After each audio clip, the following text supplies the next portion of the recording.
是一个油罐车跟小车追尾事故。这里是折多山，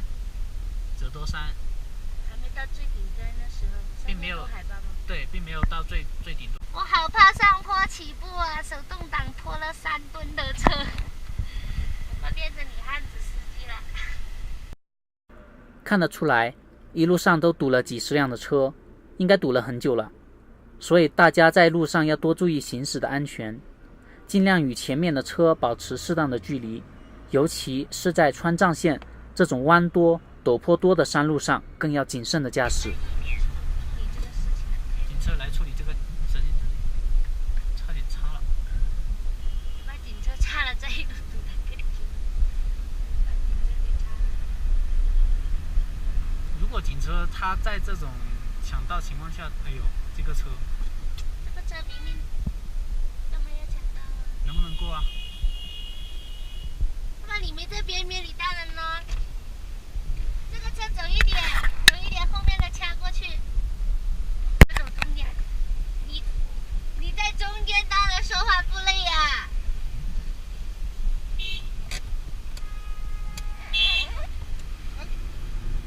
怎么在中间说话不累？让我们车往边边走。这只有双行道，不是单行道，他们居然这样子跑车，很危险啊！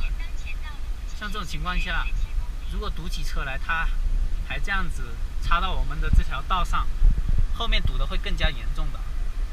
所以说开车也要注意素质。为了大家的安全，尤其是在这种山路弯道堵车的时候，更要耐心的等待。现在我们正在蜿蜒的往山上爬。现在海拔是多少？现在海拔看一下，现在海拔显示的是3610，都是云雾缭绕。啥都看不到，前面的路还好，比较清楚。前边能见度大概是50米吧，50多。海拔3800的这对在徒步的情侣，真厉害！大神。还要爬那个垭口。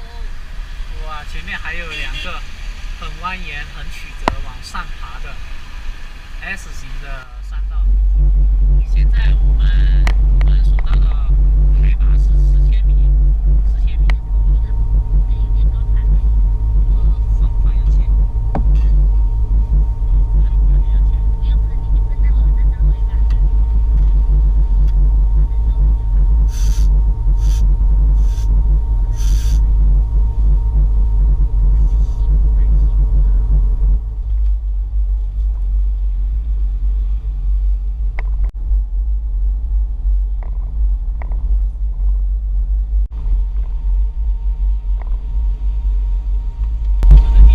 雾气十分的浓，我建议我们把车停到边边上休息一会儿，整顿一下。很冷啊！啥都看不到啊！啥都看不到，在这里休息一会儿。你上车吸会儿氧吧，要不？我不想，我上厕所。好冷啊！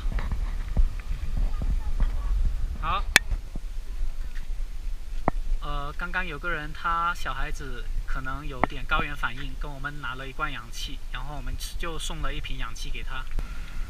有咕噜咕噜的声响，我们估计是因为这个高海拔的原因，高海拔它这个沸点低，所以它这个一路爬山爬过来就把它给废了。对，60的热度它就会开。对，60度可能它就开了，可能是这个原因。我们打开量了一会儿，它就没开了，就没有咕噜咕噜了。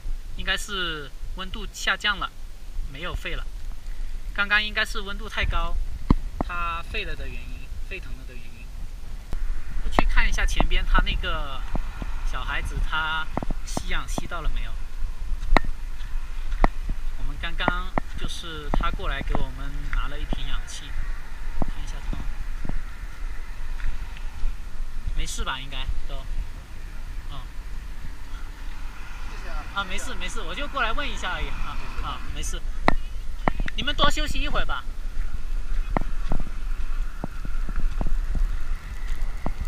现在雾气已经慢慢上去了，待会儿我们还要继续往上爬。往上爬，估计那个发动机那里还是会沸腾。但是我们现在就是想多休息一会儿，让它那个温度下降，海拔高，沸点低，怕它煮沸了，然后烧干了就麻烦了。因为我们现在前不着村后不着店的，不能贸贸然的这样子把它给烧干，我们还是比较注意这个行车的安全问题。Hello， 大家好，我是阿龙，欢迎订阅8090房车环游，一起去看这个世界。